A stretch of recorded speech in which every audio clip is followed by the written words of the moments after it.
Jessica. Baby.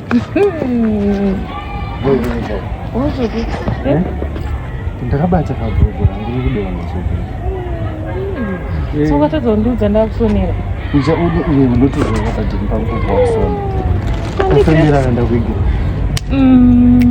Zvandakataura zvinonaka. Zvinonaka. Exactly ndakuigira zvinoshandiswa zvese.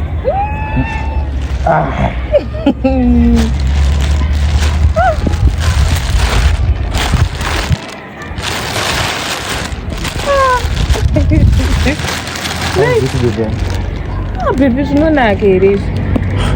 Iwo uzoti kebheji unogona kutoribika kana salad futi rinonaka kasalad. Yaunodya kuti pamuchato unoshoreka. Ndichida zvokudya ndega ini. Ndichida zvokudya ndega. Izvi zvokudya munhu wese izvi. Plazika. Kumba kwenyu muri gura mwandira makawanda ka iri topedza mazuva muchitodya musi. Aiwa komana kusazodaro. Izvi ndizvo hausikufare. Handizikisura kudaro here.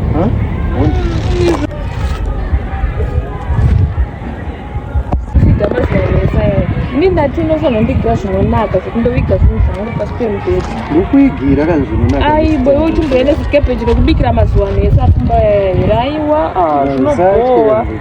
Aiwa zvinobohwa ndinyatsodo zvinonaka inini. Ndiwani iwe? Ndiwani? Mama. Unoziva kuti mukadzi womunhu uyu? Aiwa. Ndimo mudzi wangu takambogarisana tese pane muchigarisana mese pai? Pane zido pekumba watinogara. Chichi? Iwe uri kutaura kuti uri kudirwa khabheji. Ndona uri kudira varume here khabheji. Unoziva kuti akasike kutanga. Nhasi ndanyatsokutaimira kuti ndione kuti uri kuisa nezvei. Ndiani vari kuda kusidha nekhabheji? Vanga vakumbira muriwo vanga vati kumbanza hakuna muriwo. Chala ari kuzviziva here kuti ndo zvauri kuita? Achikumbira muriwo wako uri iwewe kuti shoresa kudaro. Handisi kutombokubata kana kudini. Kurumidza hande kumurume wako.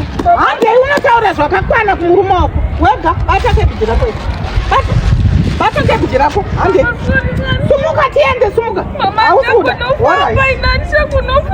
Kurumidza kusumuka. Ndakutaura kuti handisi kuda zvokurwisa newe. Nonga zvibutsi zvako. Aunyare mukadzi mukuru. Chii chauri kushaya iwe? Hande, pindamba. Hande. Imhosva uriyo pari. Baba zeba. Hausagada baba tangu. Nonsense. Murora rudzi anoita zvinhu zvakadhakwa kudai so. Uyangu ana mushoga ndai kunyengerwa khabheji iroro.